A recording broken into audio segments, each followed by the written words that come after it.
Semua manusia akan mati, termasuk kau kawanku. Suatu hari nanti kau juga akan dikubur. Semua manusia, tak ada yang bisa menghindarinya. Dan suatu hari nanti kau akan mati.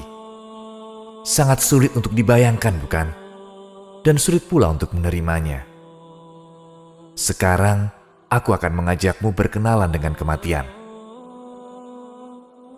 Tapi pahami terlebih dahulu hal ini. Aku menceritakan ini hanya untukmu, bukan untuk orang lain. Ini bukan tentang kematian orang lain, tapi tentang kematianmu sendiri. Semoga semua perkataanku bisa membantumu. Insya Allah, mari kita mulai. Anggaplah ini hari Jumat, dan kau ada di sebuah ruangan, sedang kuliah agama Islam. Suasananya terlihat santai, semua orang bersahaja dan menikmatinya. Ada pula teh di sana. Bagimu hari itu sama seperti hari biasanya. Tidak ada yang aneh. Selesai kuliah, kau pulang.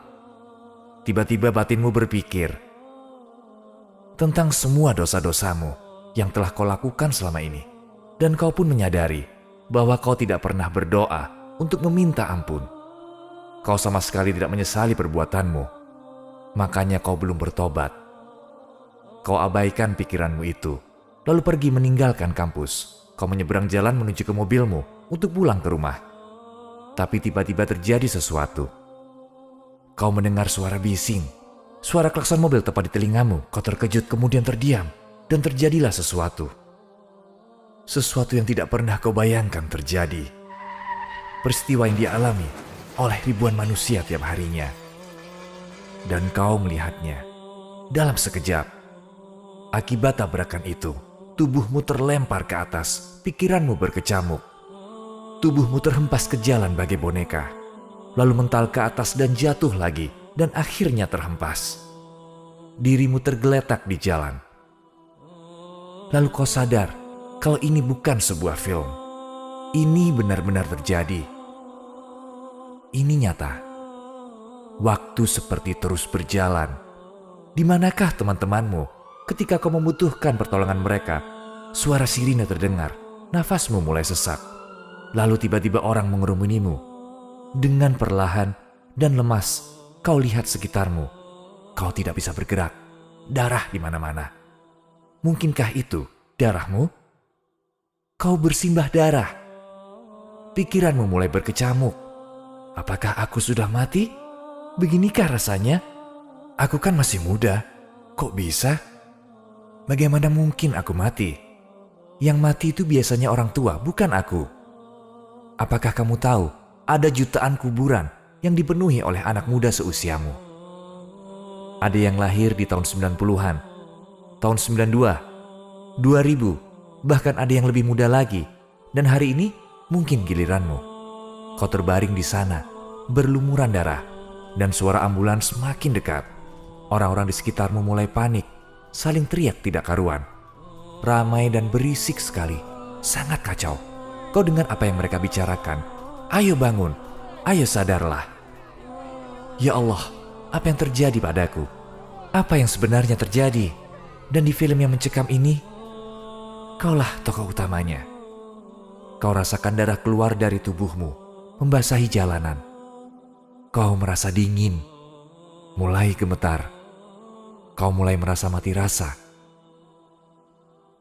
Lalu mereka mengangkat tubuhmu, memindahkanmu, memasukkan dirimu ke ambulans. Lalu ambulans jalan. Sirenenya makin kencang.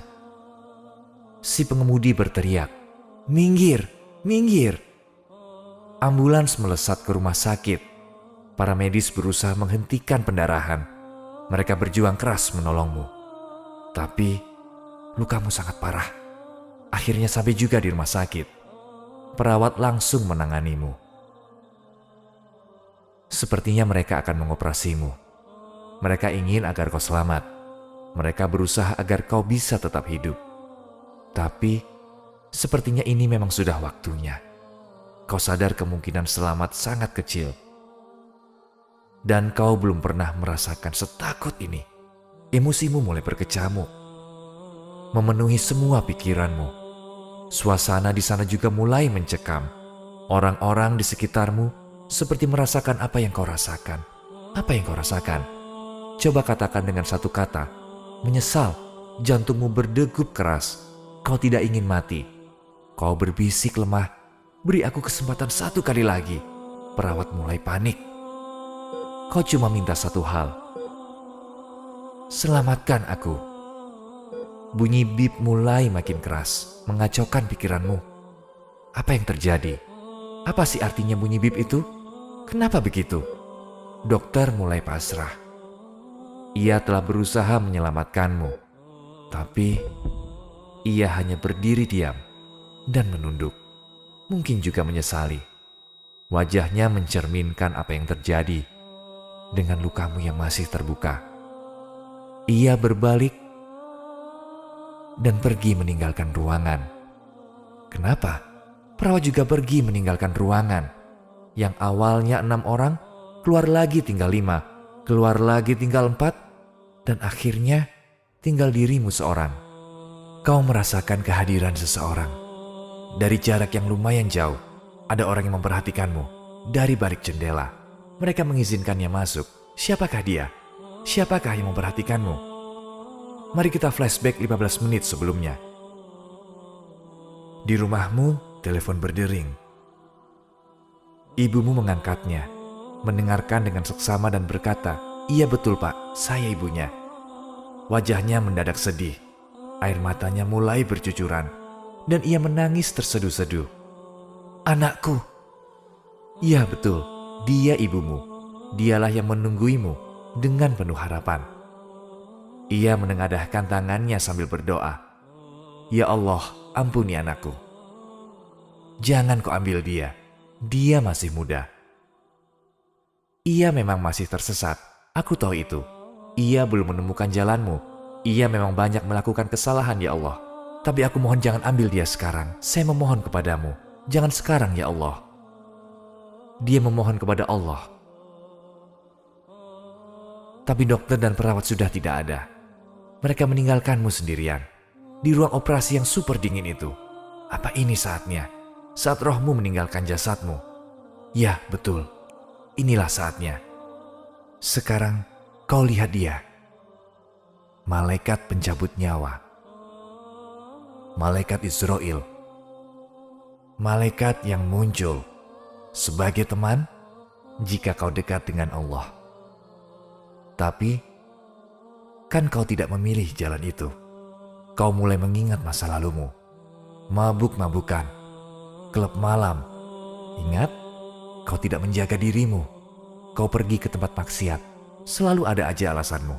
Kau masa bodoh dan selalu mencari pembenaran. Dan saat-saat ini sob, adalah saatnya untuk menyesal. Karena malaikat Israel mendatangimu bukan sebagai teman. Dia menghampirimu sebagai malaikat yang kejam dan menakutkan. Pastinya kau tidak akan masuk surga. Karena kalau iya, malaikat Israel tidak nampak menakutkan seperti itu wajahnya. Malaikat Israel datang untuk mengambil rohmu dari jasadmu. Kau hembuskan nafas terakhir. Lalu coba buka matamu. Apa yang kau lihat? Orang-orang di atas sana semua memandangmu. Mereka sedang menguburkanmu. Gerah dan juga gelap. Lalu kau bertanya, lalu apa selanjutnya? Mau dibawa kemana aku? Ke surga atau neraka? Bukan sob, kau tidak akan kemana-mana. Karena yang pertama adalah siksa kubur. Siksa kubur akan menunggu orang-orang yang tidak menyembah Allah. Banyak sekali orang-orang yang kau kenal mengelilingimu. Orang-orang yang kau cintai, ibumu, kakakmu, adikmu, dan juga teman-temanmu. Teman yang lebih dari sekedar keluarga bagimu. Teman yang menemanimu dalam bermaksiat. Mereka semua menatapmu dari atas, sob. Tapi mereka tidak ikut masuk. Cuma kau sendiri. Kau merasa bersalah dan penyesalan memenuhi benakmu. Kau ingin kembali. Kau dengar Pak Ustadz mengaji. Doa-doa keluar dari mulutnya. Kau pernah mendengar ayat-ayat suci selama hidupmu? Tapi kali ini Pak Ustadz menatap dan membacakan Al-Quran untukmu. keluargamu mulai mendekat. Mereka mulai menutup kuburmu dengan tanah, bukan temanmu yang setia denganmu dalam bermaksiat. Kau merasakan tanah demi tanah mulai menutupi kuburmu. Orang yang paling kau sayangi memasangkan papan nisan di kuburmu. Kau hanya berbalut kain kafan. Selesai sudah. Ya, benar. Sampai di sini, apa yang kau dapatkan? Kalian menipuku. Semua palsu. Semua menipuku dengan hal-hal yang tidak penting. TV, film. Kalian hancurkan hidupku. Menggodaku dengan kenikmatan duniawi. Dan sekarang aku tidak punya apa-apa. Tidak punya apa-apa. Mana rumahmu? Mana hartamu? Mana? Kau terlalu memikirkan diri sendiri. Sudah, diam di sana. Rasakan tanah kuburanmu itu. Tidak ada cahaya. Mereka telah menyerumuskanmu. Dunia di atas sana penuh warna. Tapi di sini cuma ada gelap. Boro-boro warna. Setitik cahaya pun tidak ada. Inilah rumah barumu. Selamat datang di kuburanmu. Disinilah kau akan tinggal. Hanya penyesalan yang kau rasakan. Seandainya saja kau sadar sewaktu hidup dulu, kau mungkin akan berdoa dan memohon ampun. Tapi itu sudah terlambat, karena bumi sudah melahapmu. Tidak ada lagi yang bisa kau lakukan. Kasihan. Dan sekarang sudah terlambat. Baru menyesal. Dia yang menghadirkanmu ke dunia dan memberimu kehidupan, memberimu seorang ibu yang sangat menyayangimu dengan sepenuh jiwanya. Dia yang tidak kau sembah, penyesalan yang terlalu banyak. Kau berpikir, bodoh sekali aku. Bodoh, tolol semuanya. Kau ingin memukul dirimu karena begitu bodohnya. Tapi sayang tidak bisa. Kau memohon, ya Allah, aku benar-benar menyesal. Aku sangat menyesal. Aku mohon ya Allah, ampuni aku. Beri aku kesempatan satu kali lagi, kembalikan aku ke dunia. Aku tidak sadar bahwa aku dibikin gagal dan kosong. Aku sudah terkecoh dengan gemerlapnya dunia. Dunia yang fana ini telah menipuku. Ya Allah, aku mohon ya Allah. Aku ingin hidup lagi. Ya Allah, berikanlah aku kesempatan satu kali lagi. Aku akan selalu bersujud kepadamu sampai mati. Apa yang sudah aku kerjakan di dunia? Aku bahkan belum pernah baca Al-Quran sekalipun dalam hidupku. Apa yang membuat aku begitu bodoh ya Allah? Saudaraku, kau pasti akan memohon, berjanji, bertobat dan lain-lain. Tapi itu tidak akan mengubah apapun. Tidak ada yang bisa menolongmu pada hari itu. Walau kakakmu ada di sampingmu sekarang, coba kau panggil dia. Coba teriak yang keras, teriak tepat di depan telinganya. Dia tidak akan bisa mendengarmu.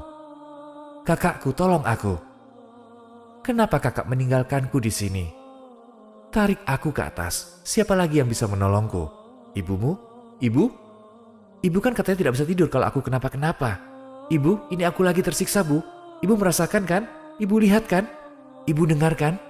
Kenapa ibu tidak memukulku saat aku berbuat maksiat dulu? Atau saat aku tidak sholat? Ayah, kakak, adik, teman-temanku?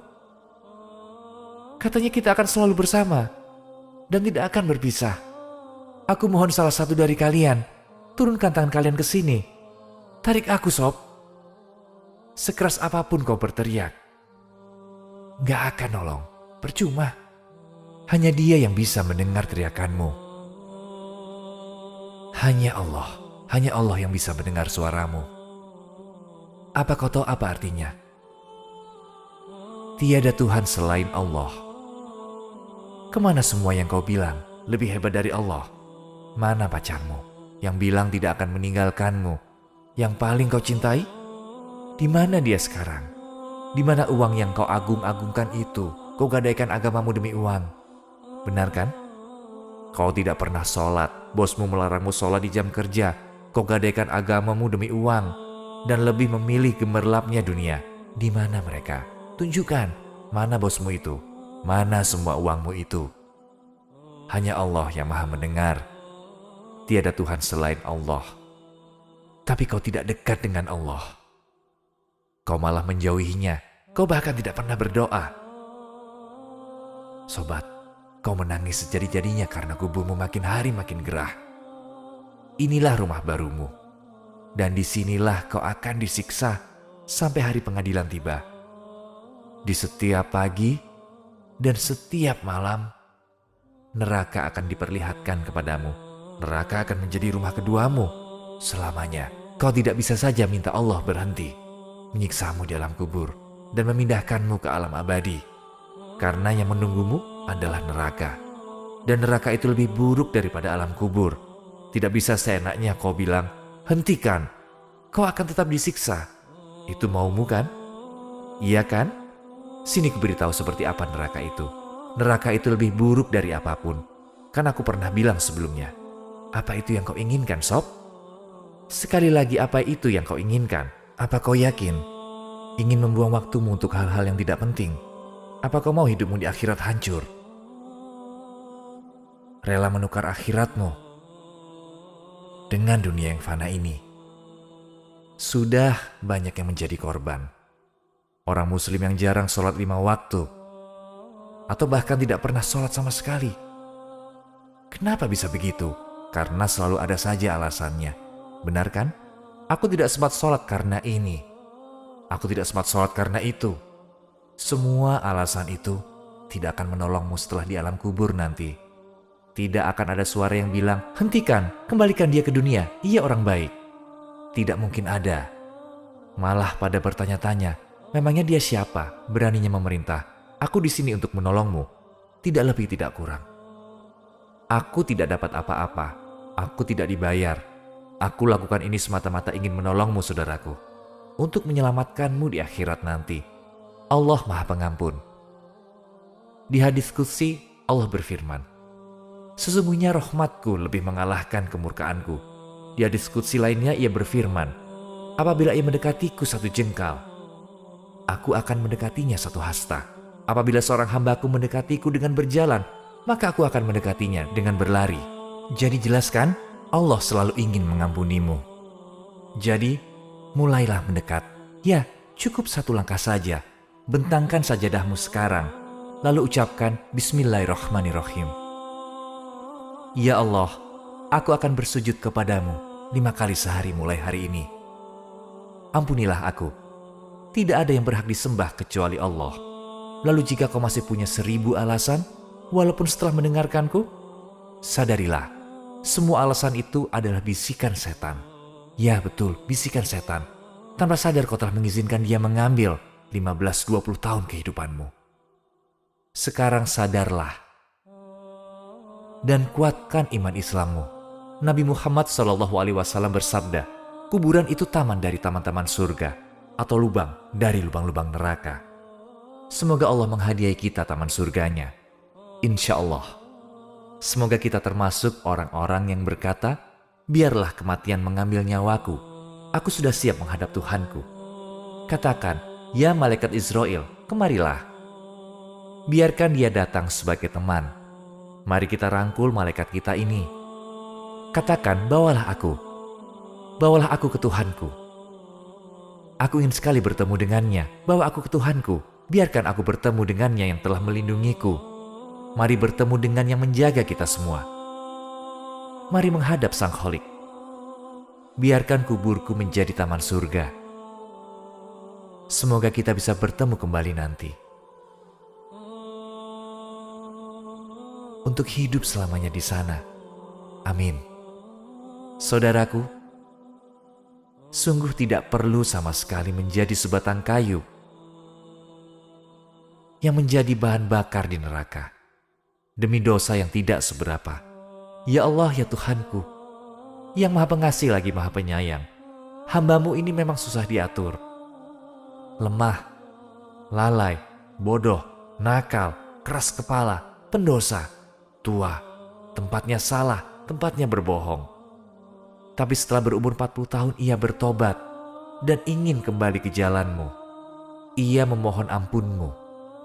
Ia mengakui segala dosa dan kesalahannya dan telah menderita karena keraguannya padamu. Ia memohon ampun yang sebesar-besarnya. jika dengan rahmat-Mu yang agung, Kau menerimanya, mengampuni dan mengasihinya, itulah pertanda kebesaran-Mu. Engkau yang Maha Pengasih, lagi Maha Penyayang. Jika Engkau tidak menerimanya, kemana lagi yang aku harus pergi? Kemana lagi ya Allah? Tiada pelindung sebaik Engkau yang jalannya harus aku ikuti. Tiada yang berhak disembah selain Engkau, tempat aku berlindung.